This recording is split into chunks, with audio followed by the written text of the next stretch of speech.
Hi, I'm Shane Morris for the Colson Center. Have you planned for your retirement? And I don't just mean financially. Are you planning for relaxation and golf? Or are you planning for ministry, for helping others, for living out your faith in a new phase of life? In other words, as Bruce Bruinsma discusses with Warren Cole Smith on today's BreakPoint podcast, you know what you're retiring from, but what are you retiring to? Here are Warren Cole Smith and Bruce Bruinsma. Bruce, welcome to the program. And the reason that I wanted to chat with you was because of this Retirement Reformation Manifesto that you've been responsible for. Tell me how it came about. Well, it's a stage in a journey. Nothing is ever all by itself. And starting, any number of years ago, I realized that the issues surrounding retirement mainly dealt with money. And what I learned was that it's the why is more important than the how. And so that so many people are not saving, are not doing, and the reason is because they don't have a why. Matter of fact, with 10,000 people retiring every single day, turning 65 every single day in the United States, we got this growing cadre of people. Most of them understand what it is they're retiring from. Very few know what they're retiring to. And so we got this huge void, we got a need. And amongst the Christian community, it's a huge need. So it's more than just having enough money for retirement, but it's knowing what you're going to do with that season of life that you're mostly concerned with? Absolutely. Matter of fact, if you just kind of think about it, either God's got a call on your life or he doesn't. If he doesn't, then we don't have much to talk about. If he does, then what's the call and when does it stop? Well, as we see it, we are to be faithful for a lifetime. Therefore, that call doesn't stop when you retire. And so, as Christians, we will acknowledge that God's call extends, but we just simply don't act that way. And so to be able to listen to what God is saying in those next three stages of life, that after all extend for 30 years, for pity's sakes, that's a big deal, and that's something that we're not doing, and we need to reform how Christians are thinking about that period. Well, it seems to me, and correct me if I'm wrong, Bruce, that a part of what you're describing is a fruit and not a root, which is to say that it's the result of flawed thinking about work and about calling and about vocation. Calling, vocation, I guess you could say are the same thing. Am I onto something here? You're right on. What the culture says, retirement is one homogeneous period. It's a long downhill slog. You're going down physically, you're going down mentally, and then you die. And the goal of life is to jam as much leisure as we can into that period. Well, I can't think of anything that's more wrong than that picture. Yet, as Christians, we have bought into that because that's the way we act. And the, probably 30 million of us that are Christians or nominally Christians that are over 55 right now are the greatest unused people group in America that could impact our world, impact our culture, impact the lives of so many, if in fact we can galvanize them. Well, it seems to me that a part of the reason that we are where we are is because the church, Christians, have bought into a secular understanding that has been promoted to us constantly by financial planners, by television, by the AARP, by the government social security. I mean, there's just and I'm not saying that all these things are bad. I'm just saying that they all reinforce a pretty singular message that we retire, we get out of the workforce, we get out of other people's lives, and we go retire somewhere and chase a little white ball around or a yellow tennis ball around.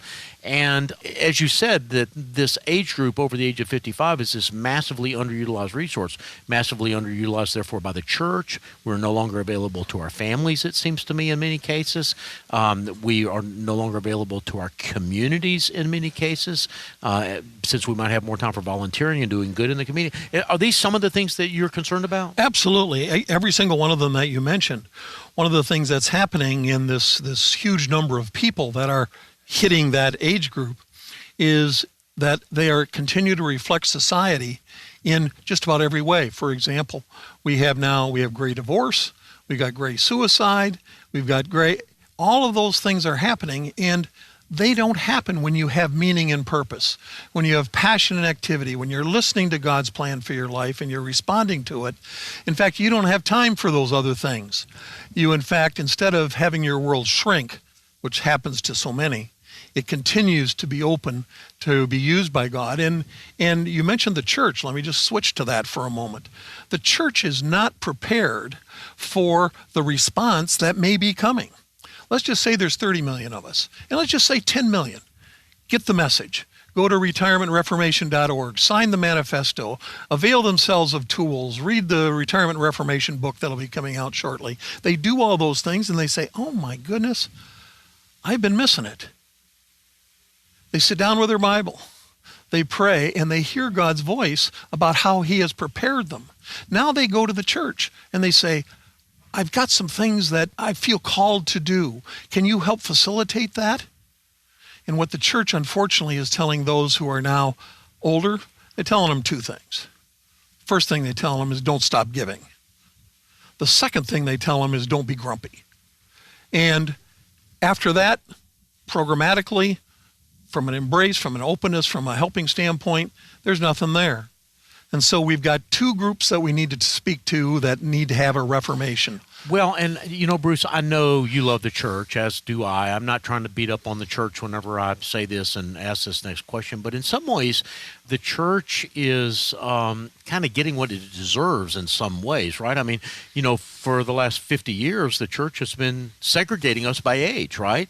I mean, we've got youth groups that do their thing, and we've got senior groups that get on, bus tours and go to wherever they go, to Branson, Missouri, or Orlando, Florida, or wherever. So we've not done a really good job of helping our own members see that we need to be working together, that we need to that the body of Christ is diverse, not just ethnically and culturally, but in terms of age as well, and that there's wisdom in those gray and bald heads.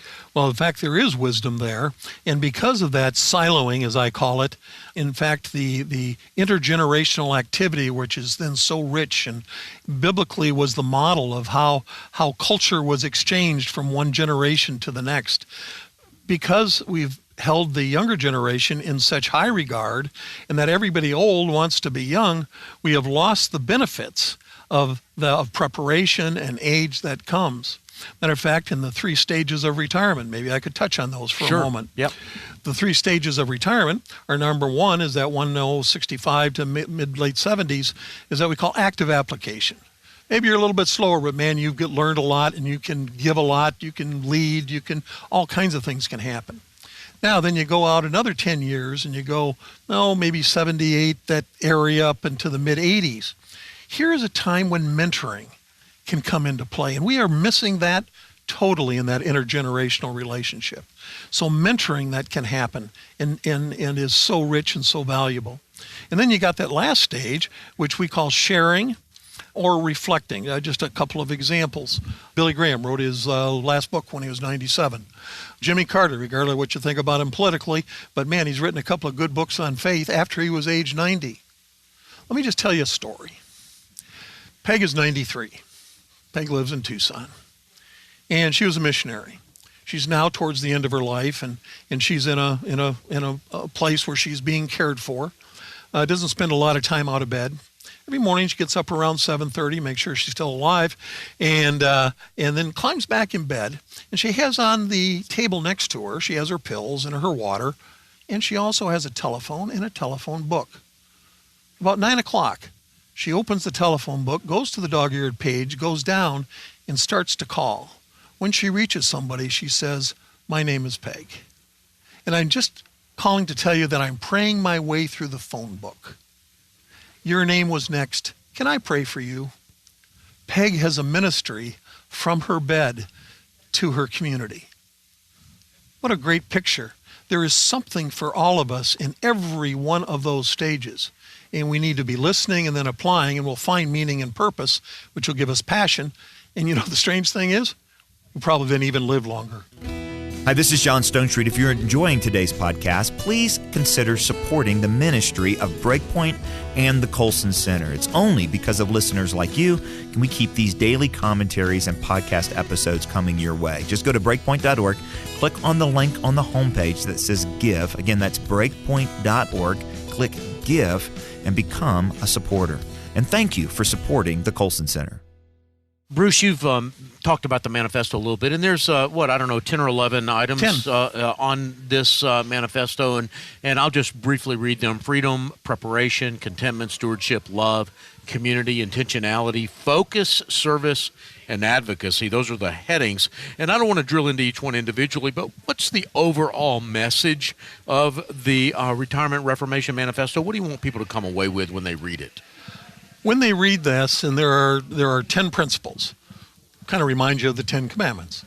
10 principles, and each one of them will affect each one of us in a different way.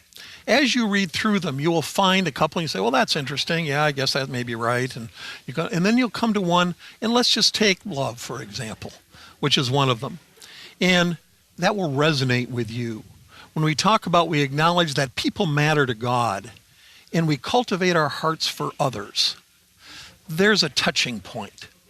As people that grow older, they tend to look inward. When you look inward, it's often, it can be depressing. It can be fearful. But when you look out, then you look at it differently. And it's that love that you have for others that then provides a context for many of the other things to happen. And so relationships are important. Yeah. You know, Bruce, one of the things that you said earlier, and that you kind of brought it up here in love, when you talk about love, is that, even really older, much older people, the ones that are in that third stage of life, you mentioned Peg, what a great story of just not even able to get out of bed, and yet she's got an active ministry. I've got an older grandfather who passed away years ago, and he used to really hate people to do for him. And I think that's probably typical of a lot of old people. They've been independent. They want to do for themselves. They don't want to be a burden. And yet, for me, as a young man at that time, it was a great joy to be able to do things for him. And at one point, I had to actually sit down with my grandfather and say, Granddaddy, I want to do this. I know you don't want to be a burden. It's not a burden. I want and need to serve you at this stage of life. It's good for me as much as it is good for you. And that, I think, was helpful for him and for me to realize that whatever stage of life you're in, you can perform a vital ministry in the life of someone else. Well, the interrelationships that are so necessary, and we talked about them a little bit when we talked about the church, but one of the things that in that third stage, and that preparing to move to that third stage, then a reformation needs to take place. And so to realize that your independence is going to be different, that you're going to perhaps need or appreciate help, and how to be able to be gracious about that helping. There's a change in thinking that needs to take place in every one of those stages, and for that third stage, that's an important one that you bring up. Well, I'm glad you mentioned that, be gracious and receive, because I think that in some ways was my grandfather's one of his greatest gifts to me, was that he had the courage to give up his independence, to let other people do for him, because it was good for us. It was a gift to us at that stage in his life, and I really value that. Well, we don't have any experience in this degree of longevity that we have. We don't have very many models. We don't have very few people talking about it. And so that's the reason why the Retirement Reformation is a movement, not just a book or a story or even a manifesto. It is an opportunity to be able to address all of the various issues from all those different stages that need to be addressed, and to address them as Christians in that process. Well, I wanted to maybe pivot to your own story a little bit and ask what got you interested and involved here. I mean, you're in your 70s now yourself, approaching 80, is that correct? I'm 77. Yeah, 77 years old, and yet you're still actively working. You're clearly working on this project today, but you've got other work as well that you're actively involved with. What was it about? Did a light bulb go off for you one day, or was this something that has been building over the course of your career as a financial planner and talking to other people about these issues? Yeah, I spent almost 30 years urging people to save for retirement because they were going to need that.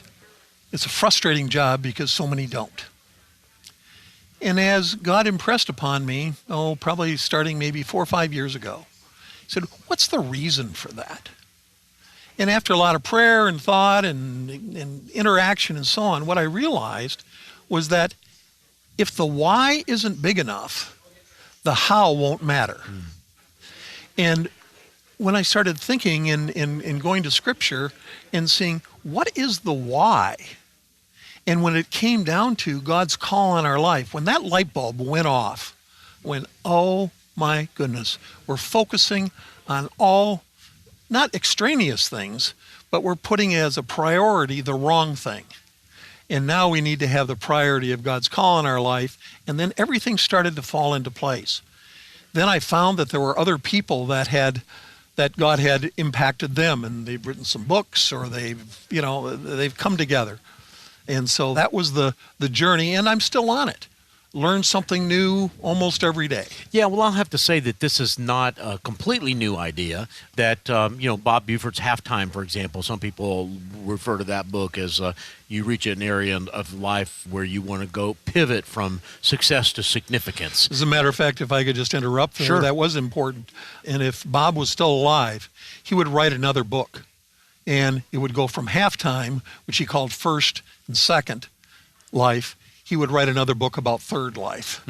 Because the questions that you ask at that going from success to significance are very similar to the questions that you ask as you go into each one of those stages that come up in the future. Well, so I appreciate very much what you just said, and it just reiterates, this is not a new idea.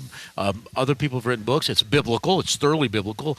Chuck Colson was fond of saying that you don't find the word retirement in the Bible, and he kind of reserved special disdain for people who retired to some age-segregated community to chase around the golf ball all day long, and yet, while this is not a new idea, in some ways it has been hiding in plain sight, and that it's taken people like you to kind of bring this up front and up close and personal in the lives of the church and in the lives of people. Do you sense a change? Are we on the cusp of something here? I think we're on the cusp of something big. When I did some research on a movement, what is a movement and how does it work? One of the things is that there has to be a real problem that's easily recognizable that no one is identifying or no one is talking about. And this is it. That's why it has to be a movement to invite everyone who has perspective and experience to join in the conversation. Because we need to go from a beginning point, which is kind of where we are, to a tipping point when in fact our community acknowledges, yeah, this is really true, and we got to make some changes. So you wrote this Retirement Reformation Manifesto, and my understanding is you've got about 1,000 people that have signed it so far? They have. We're getting started, but it's exciting to see people come when they finally discover it, and they go to the website, retirementreformation.org, and they click on Manifesto, and they read it, and then they send me a note. They say, man, you're right on. This is exactly what we need to be thinking about.